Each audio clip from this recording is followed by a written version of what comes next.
स्वागत है दोस्तों। तो देश में ओमिक्रॉन को लेकर बड़ी खबर है। देश के 14 राज्यों में फैला ओमिक्रॉन। मोदी सरकार ने जारी की नई एडवाइजरी। शादी, सभा और स्कूल पर क्या फिर लगेगी पाबंदी? नई दिल्ली। देश में ओमिक्रॉन के मामले तेजी से बढ़ रहे हैं। अब तक देश में 14 राज्यों में 220 केस सामने आ चुके हैं। ओमिक्रॉन के बढ़ते हुए मामलों को देखते हुए केंद्र सरकार ने राज्यों और केंद्र शासित प्रदेशों को पत्र लिखकर संक्रमण को रोकने के लिए कड़े कदम उठाने के निर्देश दिए हैं। पत्र में केंद्र ने ओमिक्रॉन को डेल्टा से 3 गुना ज्यादा संक्रामक बताते हुए वॉर रूम एक्टिव करने की सलाह दी है। साथ ही कोरोना से जुड़े हर अपडेट पर नजर रखते हुए स्थानीय और जिला स्तर पर कड़े और त्वरित कदम उठाने के भी निर्देश दिए हैं।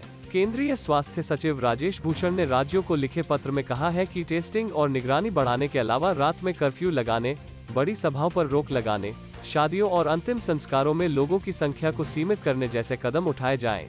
केंद्र सचिव ने अपने पत्र में जिला स्तर पर कंटेनमेंट जोन बनाने, कंटेनमेंट जोन की सीमा तय करने, केसों की लगातार समीक्षा करने, अस्पतालों में सुविधाएं बढ़ाने जैसे जरूरी कदमों को उठाने की सलाह दी है।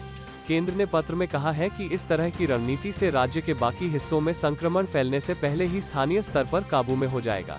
भूषण ने अपने पत्र में राज्यों को लिखा, war room, emergency operation centres को एक्टिव करें, केस ट्रेंड्स का एनालिसिस करें, भले ही केस कम हो, जिला और स्थानीय स्तर पर सक्रिय कार्रवाई करते रहें, फील्ड अधिकारियों के साथ नियमित समीक्षा करें।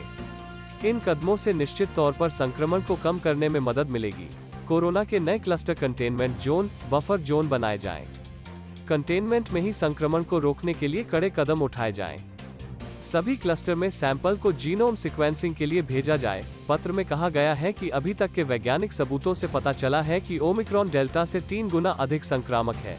इतना ही नहीं, भारत के कई हिस्सों में डेल्टा के भी केस सामने आ रहे हैं।